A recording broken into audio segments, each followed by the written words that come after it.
Friends అందరికీ నమస్కారం. Friends ఇప్పుడే అందిన వార్త రంజాన్ వేళ దారుణం, మసీదులో భారీ పేలుడు. పరిస్థితి దారుణంగా ఉంది. వివరాలు వీడియోలో తెలుసుకుందాం. వీడియో పూర్తిగా చూడండి. అలాగే తప్పకుండా లైక్ చేయండి. మరిన్ని అప్డేట్స్ కోసం ఛానల్ వెంటనే సబ్స్క్రైబ్ చేసుకోండి. ఇంకా వివరాల్లోకి అయితే కనుక వెళ్ళిపోదాము. రంజాన్ వేళ ఘోర విషాదం చోటు చేసుకుంది. నమాజు చేస్తూ ఉండగా మసీదులో పేలుడు. ఎక్కడా చూస్తే బలూచిస్తాన్లోని రైలు హైజాక్ ఘటన, ఖైబర్ పఖ్తూన్ఖ్వా ప్రావిన్స్లోని తాలిబాన్ల దాడులతో పాకిస్తాన్ ప్రస్తుతం అట్టుడుకుతోంది. ట్రైన్ హైజాక్ ఘటన, ఆత్మాహుతి దాడులు జరిగిన కొన్ని గంటల్లో పాకిస్తాన్లో మరో దాడి జరిగింది.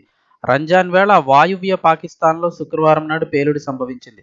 పాకిస్తాన్లోని గిరిజన ప్రాంతమైన వజీరిస్తాన్లోని ఓ మసీదులో శుక్రవారం నాడు ప్రార్థనల సమయంలో జరిగిన పేలుడులో ఒక స్థానిక ఇస్లామిస్టు నాయకుడు, 2 పిల్లలు గాయపడ్డారని పోలీసులు వెల్లడించారు. ఖైబర్ పఖ్తూన్ఖ్వా ప్రావిన్స్లోని జమియాత్ ఉలేమా ఇస్లాం ఫజల్ రాజకీయ పార్టీ స్థానిక నాయకుడు అబ్దుల్ నదీంను లక్ష్యంగా చేసుకుని పేలుడు జరిగిందని అధికారులు భావిస్తున్నారు. ప్రస్తుతం గాయపడిన అబ్దుల్ నదీంను ఆసుపత్రిలో చేర్చారు. స్థానిక మీడియా చెప్పే ప్రకారం అతని పరిస్థితి విషమంగా ఉందంటున్నారు. మౌలానా అబ్దుల్ అజీజ్ మసీదులో జరిగిన పేలుడులో గాయపడిన వారిలో 2 పిల్లలు కూడా ఉన్నారని దక్షిణ వజీరిస్తాన్ జిల్లా పోలీసులు వెల్లడించారు. ఆఫ్ఘనిస్తాన్లో పాకిస్తాన్ సరిహద్దు ప్రాంతంలో జరిగిన పేలుడుకు ఎవరు బాధ్యులో ఇంకా స్పష్టంగా తెలియలేదు. పాకిస్తాన్లో నషౌరా జిల్లాలో దారుల్ ఉలూమ్ హకామియా సెమిరా లక్ష్యంగా చేసుకుని ఆత్మాహుతి దాడి జరిగిన ఒక నెలలోనే ఈ దాడి జరగడం గమనార్హం. ఈ మదర్సా ఆఫ్ఘాన్ తాలిబాన్లకు చారిత్రక శిక్షణ స్థలంగా ప్రసిద్ధి చెందింది.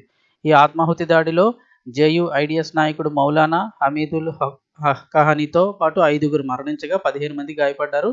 మరోవైపు పెరుగుతున్న ఉగ్రవాదంపై తన అణిచివేతను తీవ్రతరం చేస్తామని పాకిస్తాన్ ప్రతిజ్ఞ చేసింది. ఆఫ్ఘనిస్తాన్ ఉగ్రవాదులకు ఆశ్రయం కల్పిస్తోందని ఆరోపించింది.